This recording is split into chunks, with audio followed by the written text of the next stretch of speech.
अरिहंताणं नमो सिद्धाणं नमो आर्याणं नमो वज्राणं नमो लोय सवसाणं। आप सभी को सादर जय जिनेन्द्र। मैं सिर्फ पद्म पुराण जो आचार्य रविशेन महाराज जी द्वारा रचित है, मतलब वही वो किताब है, ये वाली किताब है ये। ठीक है, इनकी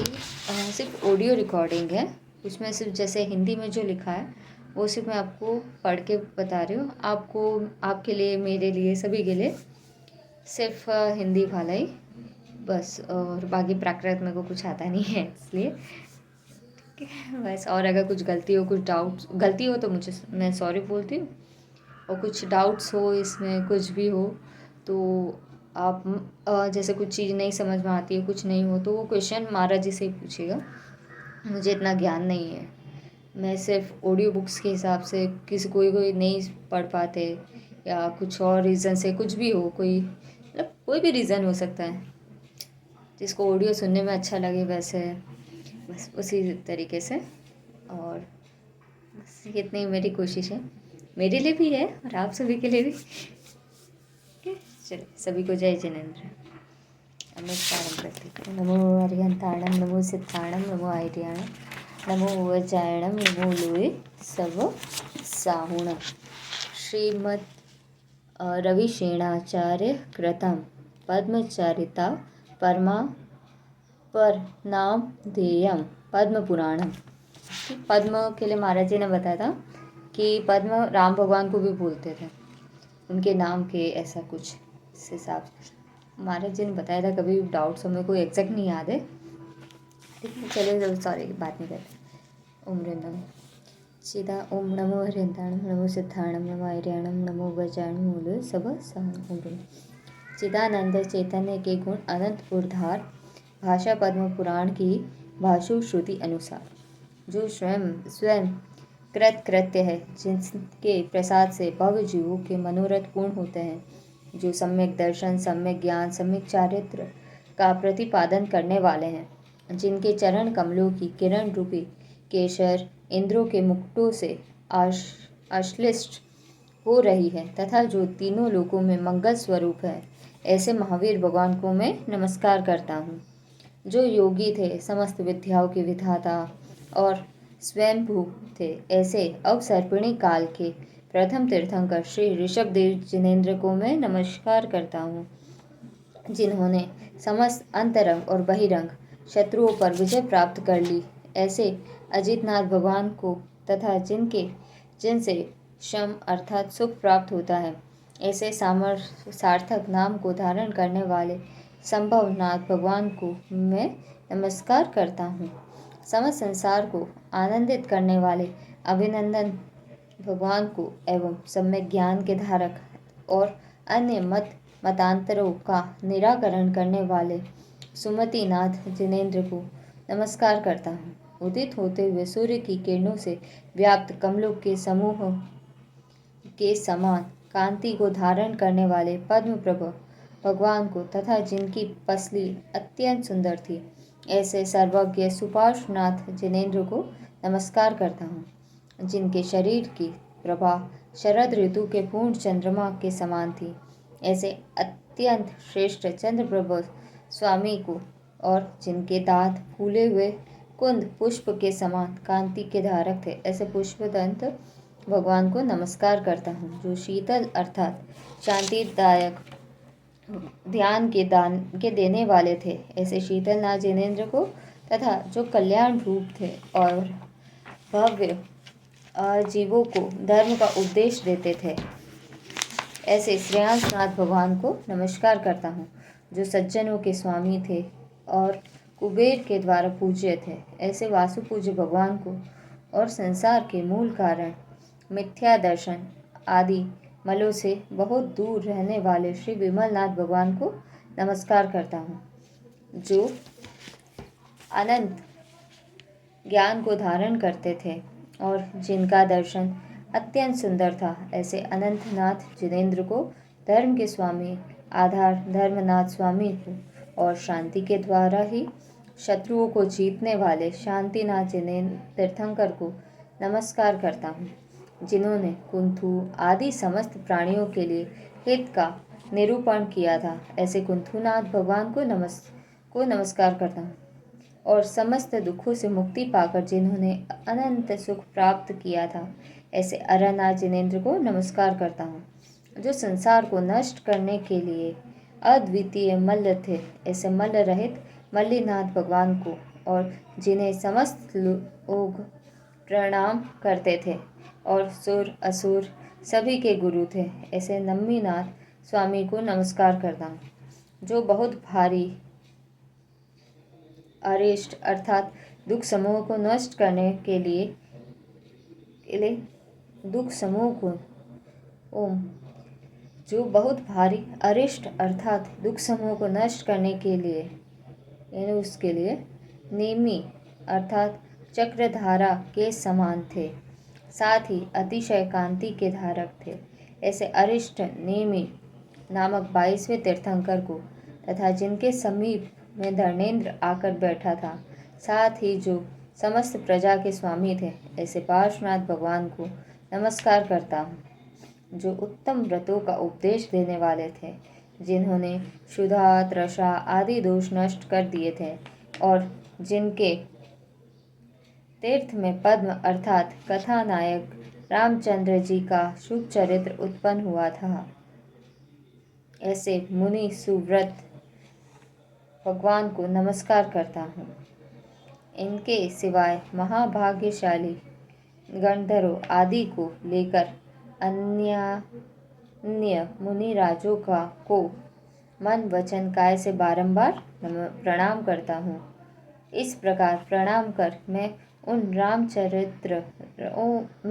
रामचंद्र जी का चरित्र कहूँगा, जिनका की वक्षस्थल पद्मा अर्थात लक्ष्मी अर्थात पद्म नामक चिन्ह से आलंगित था, जिनका मुख प्रफुल्लित कमल के समान था, जो विशाल पुण्य के धारक थे, बुद्धिमान थे, अनंत गुणों के ग्रह स्वरूप थे और उदार उत्कृष्ट चेष्टाओं के धारक थे। उनका चरित्र कहने में यद्यपि शुद्ध केवली ही समर्थ है, तो भी आचार्य परंपरा के उद्देश्य से आए हुए उस उत्कृष्ट चरित्र को मेरे जैसे शूद्र पुरुष भी कह रहे हैं, सो उसका कारण स्पष्ट ही है। मदोन्मत्त हाथियों के द्वारा संचरित मार्ग में हरिण भी चले जाते हैं तथा जिनके आगे बड़े बड़े योद्धा चल रहे हैं,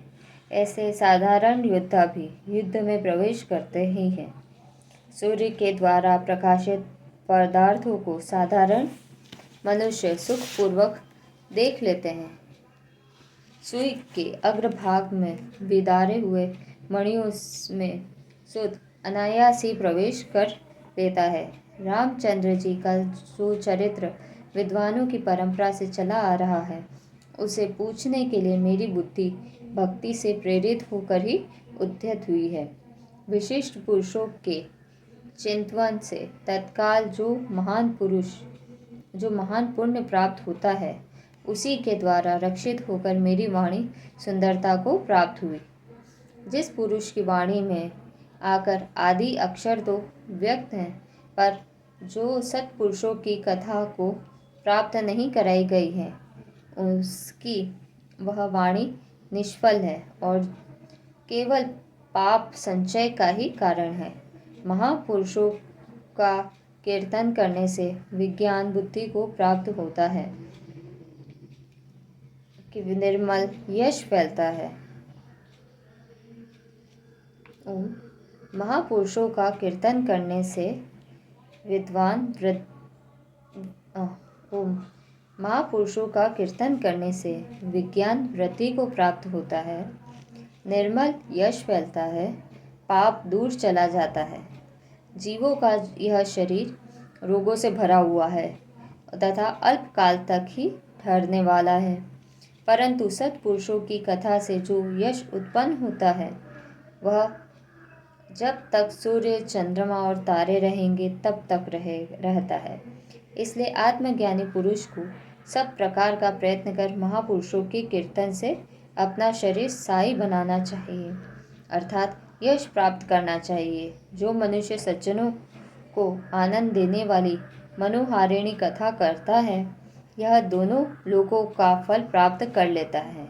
मनुष्य के जो कान सत्पुरुषों की कथा का श्रवण करते हैं, मैं उन्हें ही कान मानता हूँ। बाकी जो विदूषक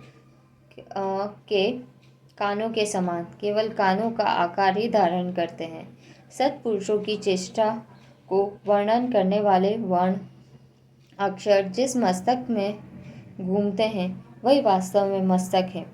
बाकी तो नारियल के करंक कड़े आवरण के समान है। जो जीवा सत्पुरुषों के कीर्तन रूपी अमृत का आस्वाद लेने में लीन है, मैं उन्हें ही जीवा मानता हूँ। बाकी जो दुर्व्यसन को कहने वाली धुरी का मानो फलक ही है। श्रेष्ठ ओठ वे ही हैं जो कि सत्पुरुषों का कीर्तन करने में लगे रहते हैं। बाकी तो शुम्बुक नामक जंतु के मुख से मुक्त जोंक के पृष्ठ के समान ही है। दांत वही है जो कि शांत पुरुषों की कथा के समागम से सदा रंजित रहते हैं, उसी में लीन रहते हैं। बाकी तो कफ निकलने के द्वार को रोकने वाली मानो आवरण ही है।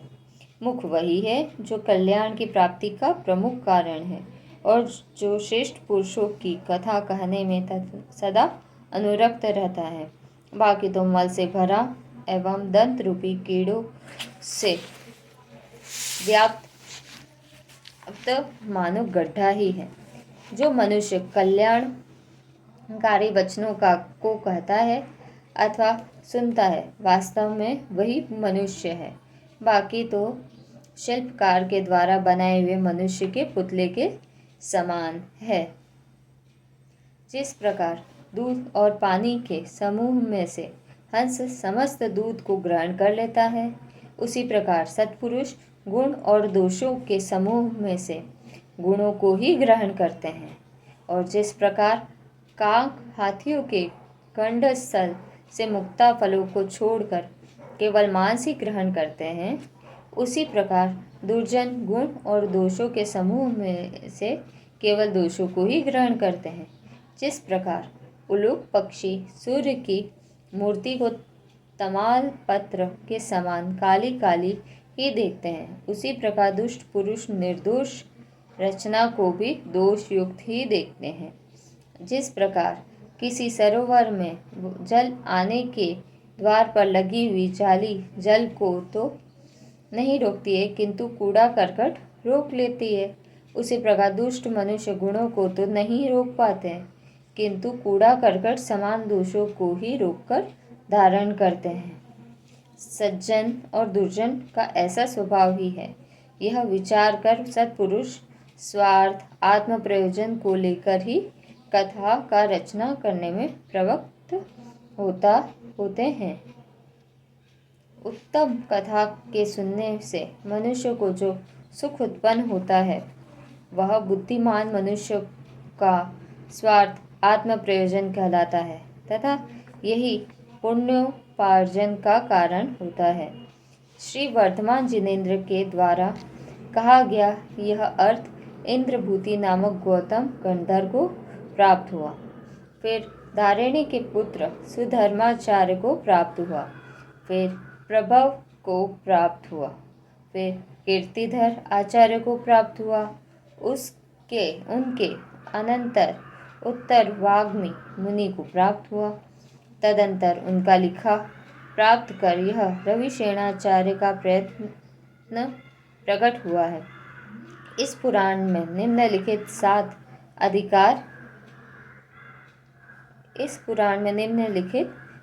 अधिकार हैं। लोकोस्थिति, सेकंड वंशों की उत्पत्ति,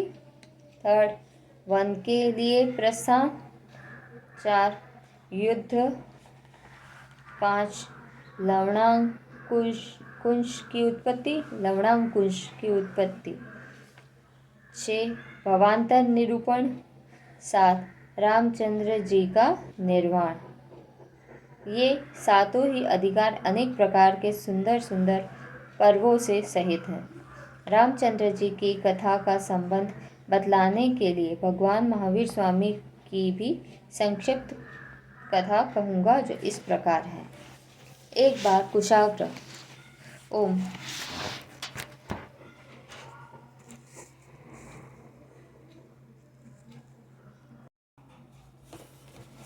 ओम एक बार कुशाग्र पर्वत विपुलाचल के शिखर पर भगवान महावीर स्वामी समव शरण सहित आकर विराजमान हुए,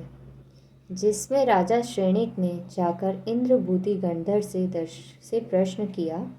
उस प्रश्न के उत्तर में उन्होंने सर्वप्रथम युगों का वर्णन किया। फिर कुलकरों की उत्पत्ति का वर्णन हुआ। अकस्मात दुख के कारण देखने से जगत के जीवों को भय उत्पन्न हुआ, उसका वर्णन किया।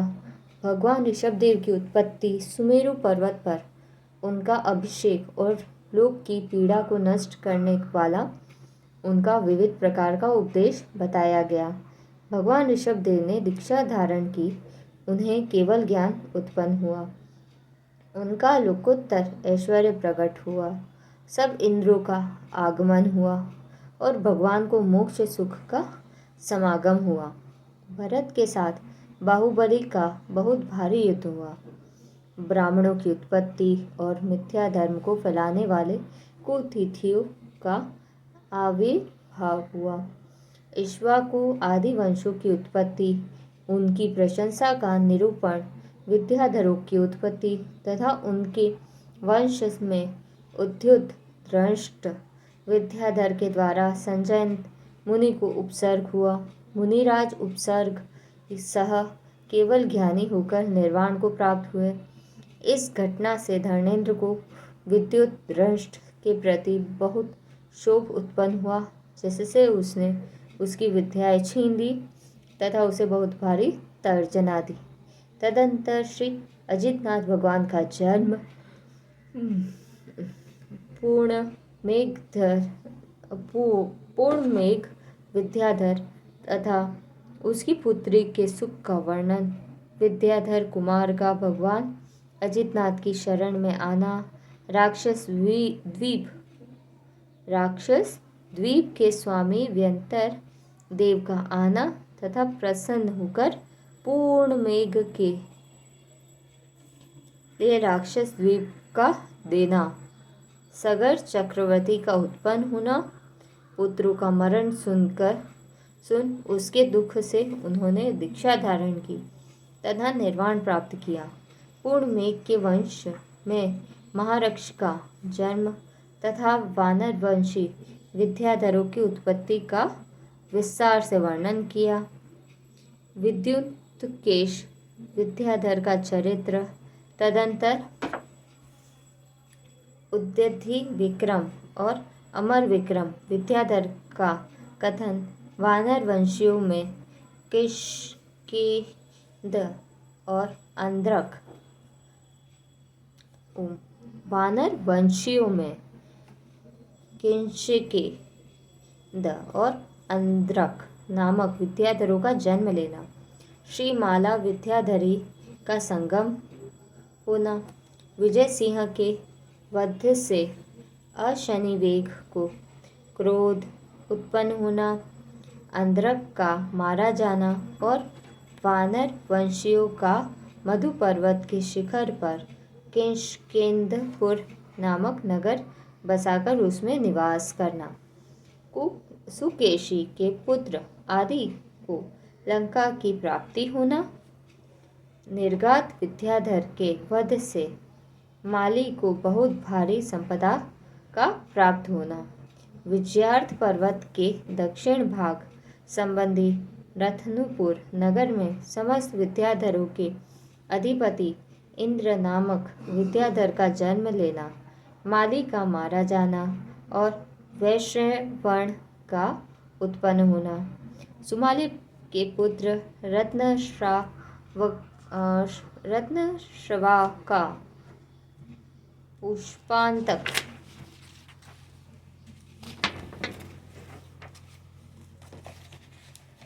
नामक नगर बसाना, केकसी के साथ उसका संगम होना, केकसी का शुभ स्वप्नों का देखना, रावण का उत्पन्न होना और विद्याओं का साधन करना, अनावृत नामक देव को शोभ होना तथा सुमाली का आगमन होना, रावण को मंदोदरी की प्राप्ति होना, साथ ही अन्य केवल कन्याओं का अवलोकन होना और भानुकर्ण की चेष्टाओं से वैश्रवण कुपित होना, यक्ष तथा राक्षस नामक विद्याधरों का संग्राम, वैश्रवण का तप धारण करना, रावण का लंका में आना और श्रेष्ठ चैत्यालयों का अवलोकन करना, पापों को नष्ट करने वाला हरिशेन चक्रवर्ती का महात्म्य, त्रिलोक मंडन हाथी का अवलोकन, यमुना मक लोकपाल को अपने स्थान से च्युत करना तथा वानर वंशी राजा सूर्यरज को किष्किंधापुर का संगम करना। तदंतर रावण की बहन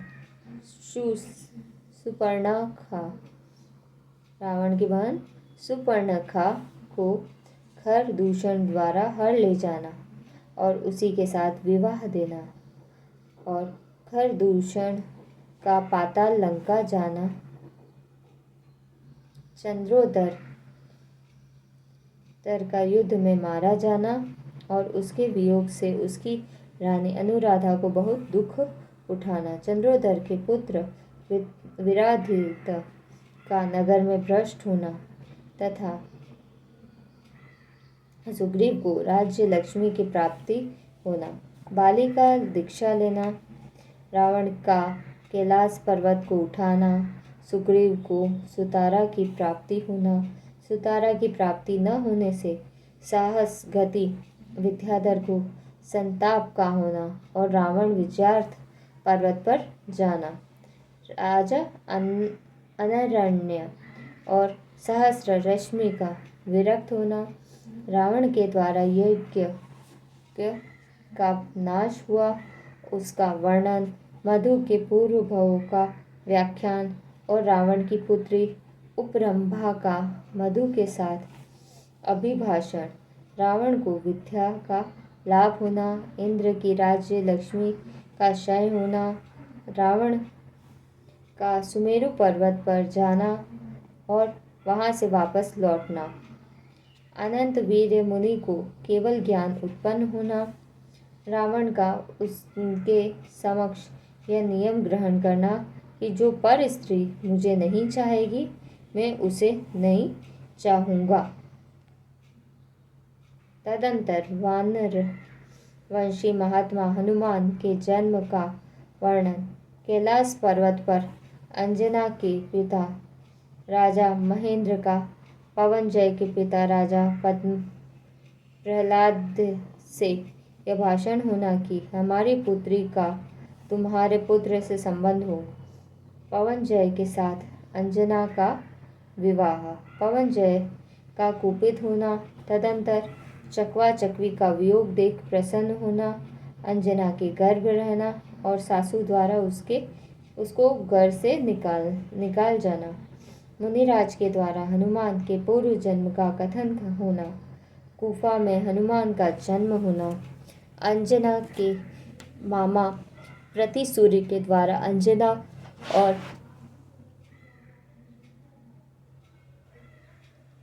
हनुमान को हनुरूह द्वीप में ले जाना, तदंतर पवनजय का भूताटवी में प्रवेश, वहां उसका हाथी देख प्रतिसूर्य विद्याधर का आगमन और अंजना को देखने का पवनजय को बहुत भारी हर्ष हुआ, उसका वर्णन, हनुमान के द्वारा रावण को महायता की प्राप्ति तथा वरुण के साथ अत्यंत भयंकर युद्ध होना, रावण के महान राज्य का वर्णन तथा तीर्थंकरों की ऊंचाई, अंतराल आदि का निरूपण, बलभद्र नारायण और उसके शत्रु प्रति नारायण आदि की 6 खंडों में होने वाली चेष्टाओं का वर्णन, राजा दशरथ की उत्पत्ति और कैकेयी को वरदान देने का कथन, राजा दशरथ के राम लक्ष्मण शत्रुघ्न और भरत जन्म होना, राजा जनक के सीता की उत्पत्ति, भामंडल के हरण से उसकी माता को शोक उत्पन्न होना, नारद के द्वारा चित्र में लिखी सीता को देख भामंडल को मोह प्राप्त उत्पन्न होना, सीता के स्वयंवर का वृतांत और स्वयंवर में धनुष रत्न का प्रकट होना, सर्वभूत शरण्य नामक मुनिराज के पास राजा दशरथ दीक्षा लेना, सीता को देख भामंडल को अन्य भवों का ज्ञान होना, कैकेयी के वरदान के कारण भरत को राज्य मिलना और सीता राम लक्ष्मण को दक्षिण दिशा की ओर जाना, वज्रकर्ण का चरित्र, लक्ष्मण को कल्याणमाला स्त्री का लाभ होना, रुद्रभूति को वश में करना, बालखिल्य को छुड़ाना, अरुण ग्राम में श्री राम का आना, वहाँ देवों के द्वारा बसाई हुई रामपुरी नगरी में रहना, लक्ष्मण को वनमाला के साथ समागम होना और अतिवीर्य की उत्पत्ति का वर्णन, तदंतर लक्ष्मण को जीत पद्मा की प्राप्ति होना, कुलभूषण देवभूषण मुनि का चरित्र, श्री राम ने वंशस्थल पर्वत पर जिन मंदिर बनवाए उनका वर्णन, जटायु पक्षी को व्रत प्राप्ति, पात्रदान के फल की महिमा, बड़े बड़े हाथियों से जूते रथ पर राम लक्ष्मण आदि का आरूढ़ होना और शब्बुक का मारा जाना, शूर्पणखा का वृतांत, खरदूषण के साथ श्री राम के युद्ध का वर्णन, सीता के वियोग से राम को बहुत भारी शोक होना, विराधित नामक विद्याधर का आगमन, खरदूषण का मरण, रावण के द्वारा रत्नजटों विद्याधरों की विद्याओं का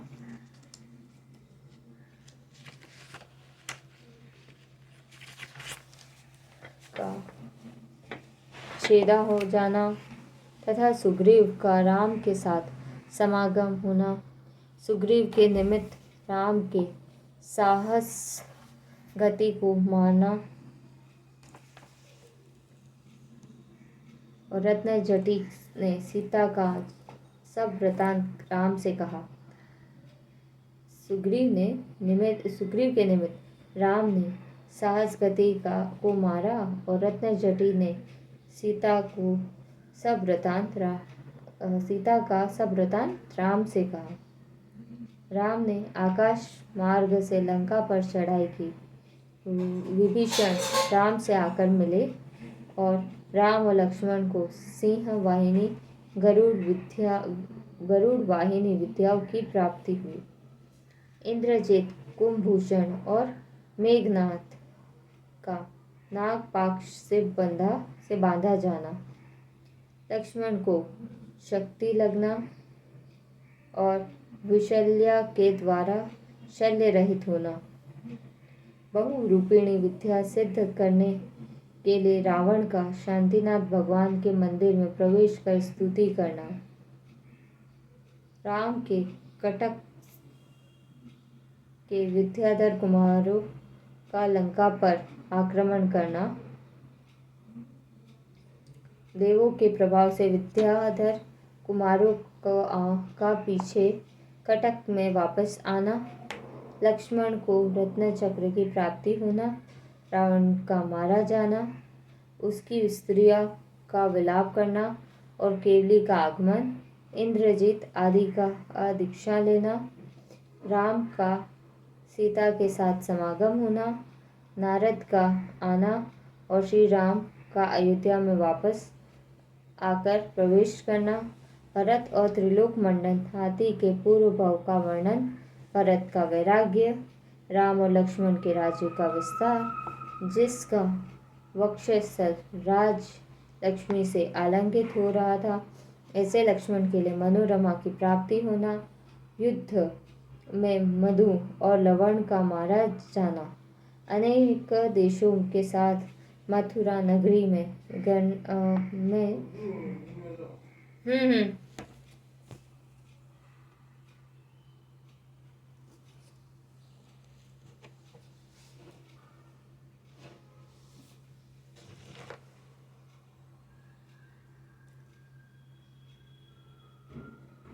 फिर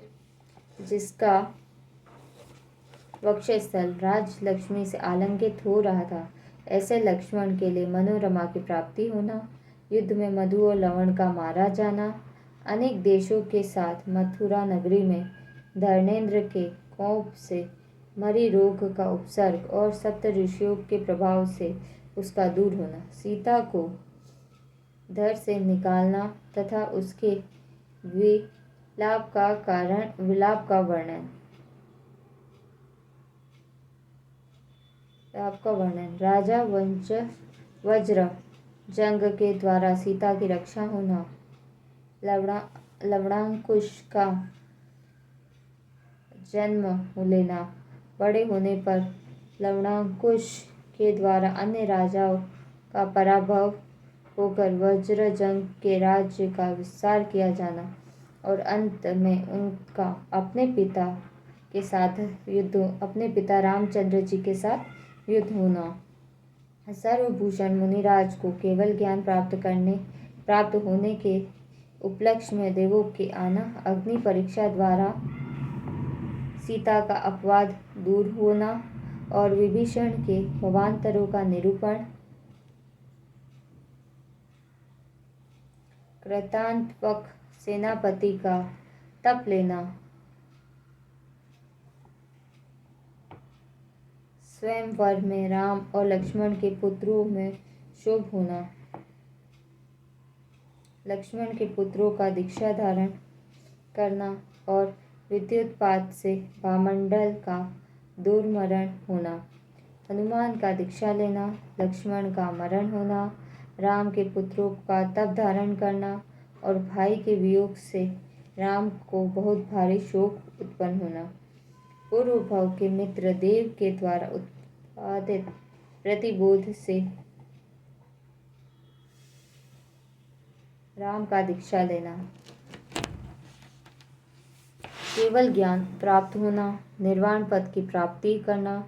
हे सत्पुरुषों, रामचंद्र का यह चरित्र मोक्ष पद रूपी मंदिर की प्राप्ति के लिए सीढ़ी के समान है तथा सुखदायक है, इसलिए इस सब चरित्र को तुम मन स्थिर कर सुनो। जो मनुष्य श्री राम आदि श्रेष्ठ मनुष्यों का ध्यान करते हैं तथा उनके प्रति अतिशय भक्ति भाव से नम्रीभूत हृदय से प्रमोद को धारण करते हैं, उनका चर संचित पाप कर्म 1000 टूक दूर होकर नाश को प्राप्त होता है। फिर जो उनके चंद्रमा के समान उज्ज्वल समस्त चरित्र को सुनते हैं, उसका तो कहना ही क्या। आचार्य रविशेन कहते हैं कि इस प्रकार यह चरित्र उन्हीं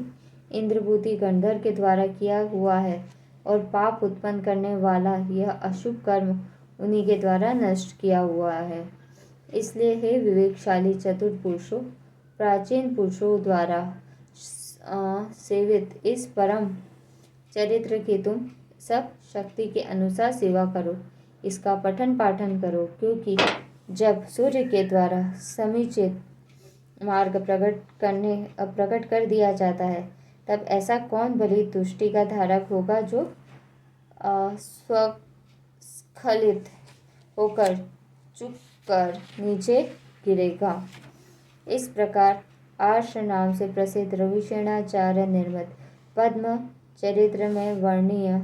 विषयों का संक्षेप में निरूपण करने वाला प्रथम पर्व पूर्ण हुआ।